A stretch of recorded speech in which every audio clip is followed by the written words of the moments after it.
Vivid verses. The first time Nadia handed me an article to read, I thought it was affection. She'd folded it carefully, a printout from some journal I'd never heard of, and slid it across the kitchen table the way you might offer someone a gift. The title was something about emotional labor and domestic power structures, and she'd highlighted 3 paragraphs in yellow. I read the whole thing that evening, genuinely. I asked questions the next morning. She seemed pleased, the way a teacher is pleased when a slow student finally grasps a concept she's been repeating. I should have understood the dynamic from that moment. I didn't. Her name was Nadia, and I have been in love with her the way you're in love with someone who makes the world feel more serious, more layered, more meaningful than it seemed before. She was sharp in the way that cuts without apology. She quoted theorists in casual conversation and remembered everything you said and used it later precisely like a scalpel rather than a club. I found this impressive for a long time. I mistook precision for wisdom. The two are not the same thing. We moved in together after about a year. I remember the first few months feeling like a kind of audition I hadn't known I was attending. She had opinions about how I spend my Saturdays.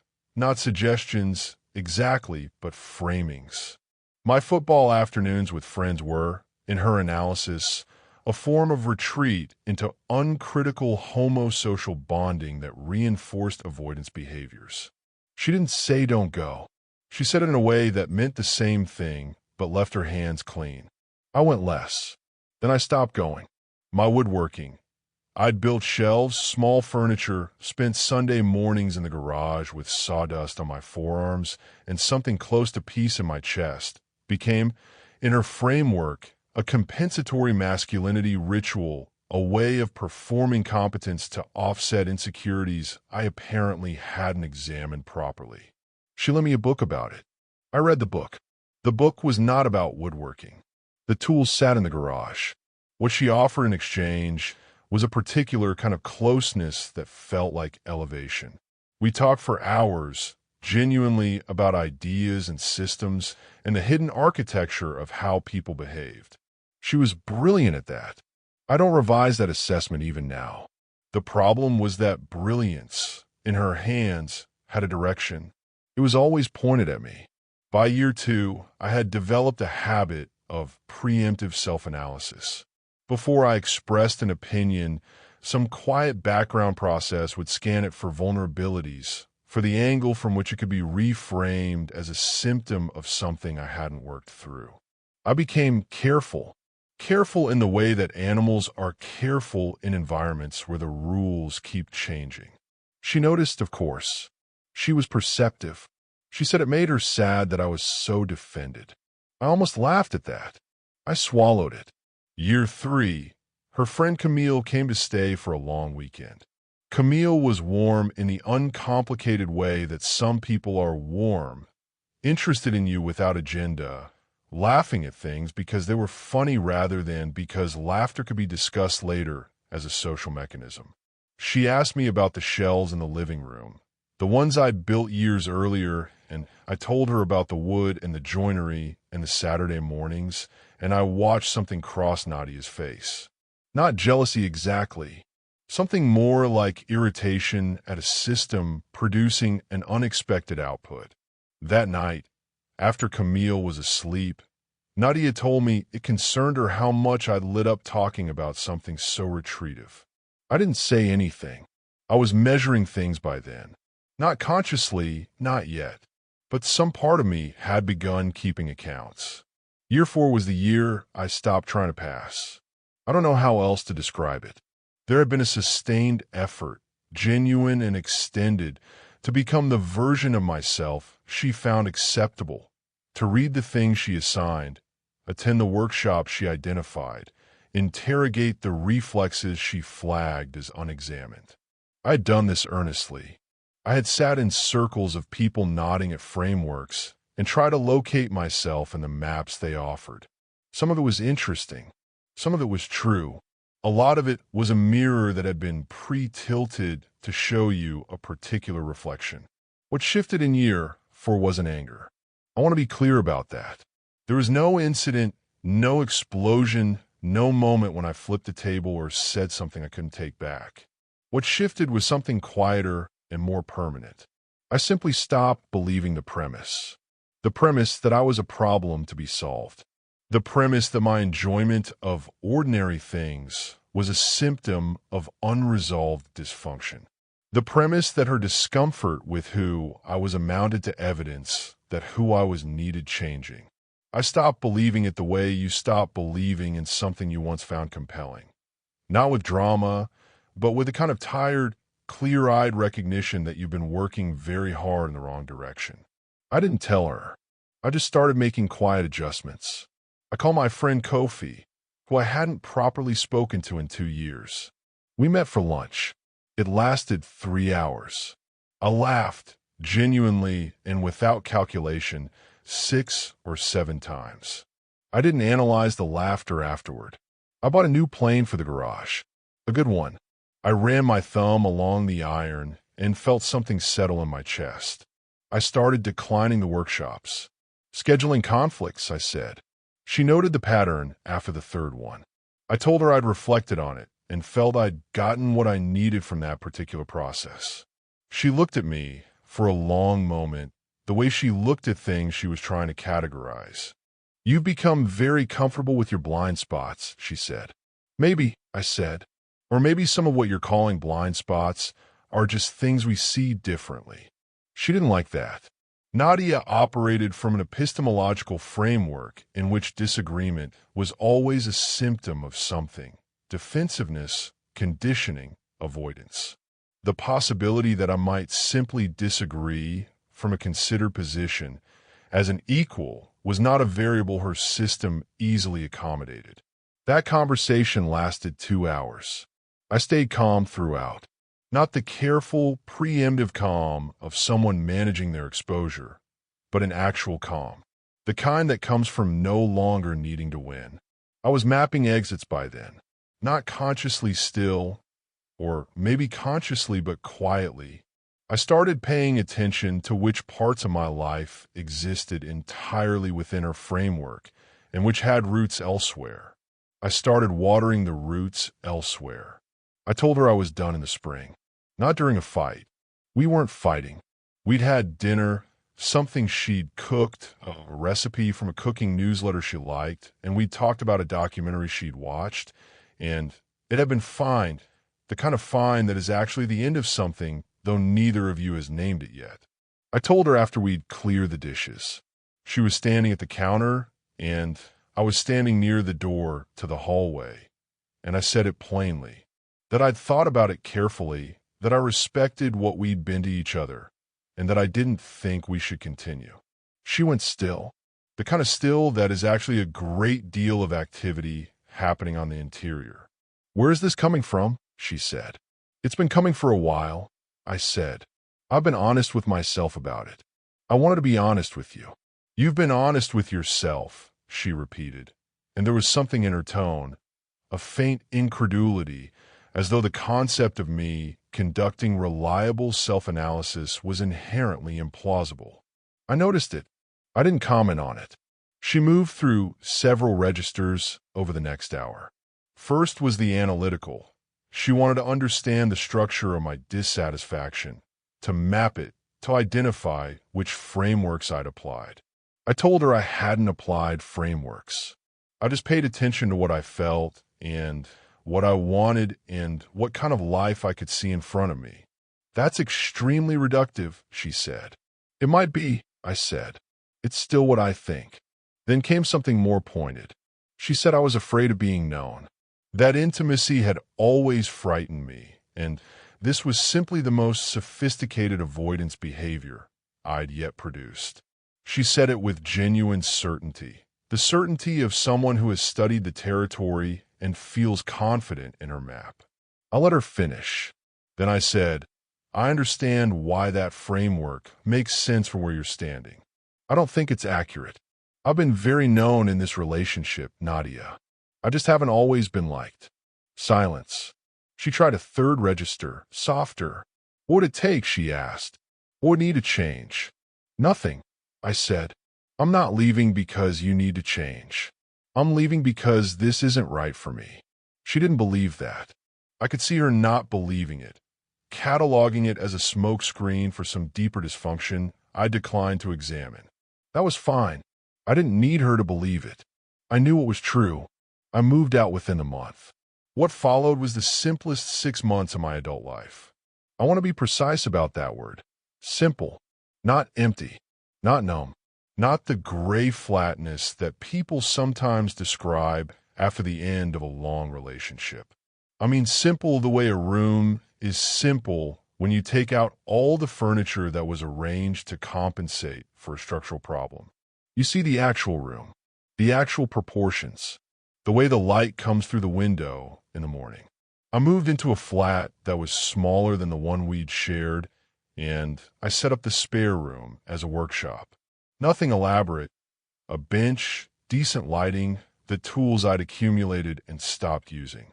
The first Saturday morning I spent in there, sanding the face of a small cabinet I'd been building in pieces for 2 years, I felt something I recognized from a long time ago. It was not dramatic. It was the simple satisfaction of making something with your hands. Kofi came over for the football more often.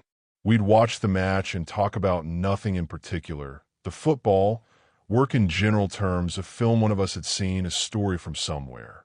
Nobody framed anything. Nobody assigned readings. I laughed at things because they were funny. I took on a larger project at work, something I'd been holding back from for reasons I understood now as learned caution. I advanced it at my own pace, made the decisions I thought were right, accepted the credit without qualifying it away. I did not, in short, collapse. I think there had been a theory, unstated, possibly unconscious, possibly very conscious, that I would.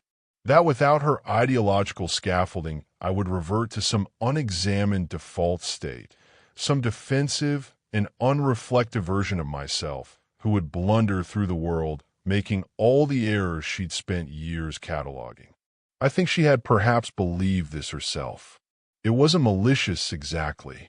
It was the logical extension of a framework that cast her as interpreter and me as the text. The text, it turned out, was readable without her. Her name was Serena. We met through Kofi at a small dinner at his place. 6 people around a table, an easy evening, the kind that doesn't announce itself as significant. She was across the table from me and slightly to the left, and we talked initially about something mundane, a film, I think, or a restaurant, and then longer about something more interesting, and she had this quality of attention I'd almost forgotten existed. She listened to what you said rather than to what you're saying it might mean. I didn't rush anything. I'd learned, in those quiet months, to move at the pace that felt right rather than the pace someone else had decided was appropriate. We started meeting for coffee, then dinner. Then the dinners became easier and longer, the kind where the restaurant begins stacking chairs in your peripheral vision and you've not noticed the hours passing. She liked things without apology. She liked her work and her friends and a particular walk she did on Sunday mornings through an overgrown park near her flat, and she liked that I made things with my hands and asked to see the cabinet when it was finished, which she did, running her fingers along the joint at the corner in a way that told me she understood something about the attention it represented. She didn't study me. That was the simplest way I could have described it, and for a long time I wouldn't have known how radical that felt. She looked at me and saw a person rather than a project. The difference was, in my experience by then, enormous. We were 3 months in, something like that. I wasn't keeping close count when things with Nadia resurfaced. Not between me and Nadia directly. Through the particular geometry of social circles that makes certain cities feel, in their connected middle layer, very small. I'd heard, through Kofi, who'd heard through someone else, that Nadia had seen photos. I'd been tagged in something from a gathering at a friend's place. 12 people, a back patio, string lights, the kind of evening that photographs well and looks exactly as it felt. She'd seen the photos and had apparently said something to someone mutual about how unrecognizable I seemed. I understood exactly what that meant. I had seemed, to her, consistently like someone on the edge of an understanding he hadn't yet reached. Someone whose contentment, such as it was contingent and conditional and would eventually buckle under the weight of his unexamined assumptions. The photos had not shown that person. They had shown someone relaxed, loose-shouldered, present, genuinely smiling in a way she'd apparently never produced. Kofi told me this at the bar after the football, and I nodded and drank my beer and didn't feel the particular sting of it I might once have felt. "She's not pleased," he said carefully. "I know," I said. "That surprises you." "Not remotely," I said. "But it's not my problem." The call came on a Thursday evening. I was at the workbench, running a router along the edge of a panel, and my phone rang, and I saw her name, and I stood there for a moment with the router in my hand and thought, this is a choice. Not answering was a choice. Answering was a choice. Neither was automatically correct. I answered. "I've been thinking about calling for a while," she said. Her voice was careful in the way her voice was always careful, each word placed with intention. "All right," I said. "You seem well," she said. "From what I've seen, I am well." A pause. "I've been thinking about how we ended. I don't think I understood what was happening for you." I set the router down on the bench. I leaned against the wall. I was interested, genuinely, in where this was going, not because I wanted anything from it, but because I'd learned, in 6 months of a much quieter life, to be interested in things without needing them to go a particular way. "What do you think was happening for me?" I asked. She thought about it. "I think you felt constrained. I think some of what I was offering felt like criticism rather than care."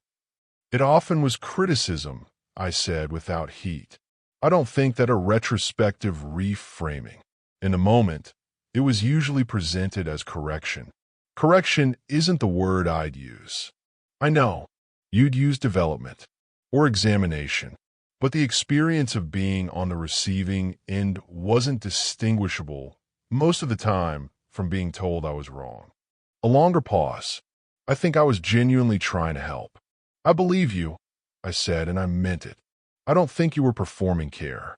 I think you believe the framework. I think the framework just didn't leave a lot of room for me to be acceptable as I was." She was quiet in a way that wasn't agreement, but wasn't rebuttal. "I've missed the conversations," she said then, and there was something real in it. "The good ones. We had real conversations." "We did," I said. "Some of them were very good." "I think about you," she said.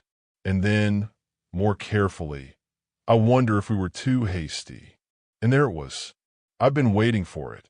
Not impatiently, not with dread, just with the alert stillness of someone who can see the shape of a thing from a distance. Too hasty.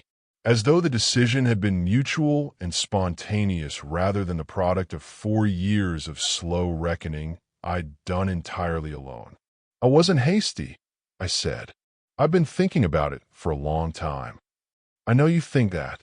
I wonder if what you were really responding to was a feeling of—" "Nadia," I said. She stopped. "I'm going to say something, and I need you to hear it plainly, without filtering it through a framework," I said. "Can you do that?" A beat. Yes. I was unhappy. Not because I had unexamined assumptions, or because I was afraid of intimacy, or because I was retreating into compensatory behaviors. I was unhappy because the relationship had made it very difficult to be myself without it becoming a subject for analysis. That's the simple version. I didn't leave because I was running from something. I left because I'd worked out what I wanted and it wasn't that. Quiet. And since leaving, I continued, I won't say happy like it's a simple thing, but I've been well. I've been genuinely well. The woodworking, the friends, the work. All the things that were framed for years as symptoms. They've turned out to be just things I like. "I didn't mean to make you feel like you couldn't be yourself," she said, and there was something that might have been hurt in it. "I know," I said. "I think the intentions were good throughout." I also think that the impact of good intentions is still an impact. Another silence, longer this time. So you're not, she began. No, I said gently. I'm not. There's someone else. It wasn't a question exactly, more a piece of triangulation. That's not the relevant factor, I said. The relevant factor is that I made a considered decision about what kind of life I wanted, and I'm living it, and I don't want to revise it. You're happy, she said, and the word in her mouth had a texture I recognized. There was something in it, something that was almost grievance, as though my happiness, specifically in the form it had taken, was information she didn't know what to do with. I am, I said. That's good, she said, but her voice had flattened slightly. I suppose that's good. I understood what was happening in that flatness. The theory had been that I would miss the scaffolding, that outside the structure of her analysis and her frameworks and her constant interpretive work on my character, I would find myself at sea, unmoored, slowly drowning in the unexamined life she'd always implied I was incapable of navigating without help. The photos had suggested otherwise. This phone call was, I thought, an attempt to verify. I had verified. I hope you're well too, I said. I mean that. You sound like you've moved on completely, she said. I have, I said. She paused. It's strange. That's strange to hear. I imagine it is, I said. She didn't know what to do with that. I could feel it through the phone, the system trying to find the right categorization, the right frame, and coming up short. I was not defensive. I was not pleading. I was not performing something. I was just someone who had, at some point in the last year and a half, become genuinely comfortable in my own skin, and she had no framework for that. Her frameworks had been built on the assumption that I wasn't. Well, she said after a moment. Well, I said, I'm glad you're. She didn't finish the sentence. Take care of yourself, Nadia. I ended the call, set the phone face down on the workbench, stood in the garage for a moment in the yellow light, the smell of wood and oil in the air, the panel waiting on the bench. Then I picked up the router and went back to work. Serena was making tea in the kitchen when I came in. She had a way of being in spaces, unhurried, present, not performing domesticity, but simply existing in it, that I'd come to find restful in the deepest sense. Not the absence of stimulation, the presence of ease. She looked up. You were out there a long time. Got a call, I said. It went fine. She poured the second mug without asking whether I wanted one, because she knew I did, and set on the counter near me. The cabinet's coming along, I said. I know. I looked in earlier. She smiled. The joint on the left side looks a little off. It's not, I said. I know, she said. I'm testing you. I laughed. Properly. The kind that comes without calculation, without assessing what the laughter might say about me. She was watching me with an expression I'd learned to recognize over these months. Not studying, just seeing, looking at me, and finding what was there without needing it to be otherwise. You're good, she said. It was an observation, not a question. Yeah, I said. I'm good. And I meant it in the fullest, simplest sense, the way you mean a thing when there's no subtext, when the words carry exactly their weight and no more. I was well. I was here. I was, without apology or asterisk, exactly the person I had always been. That was enough. More than enough. It was, in fact, everything. Thanks for listening.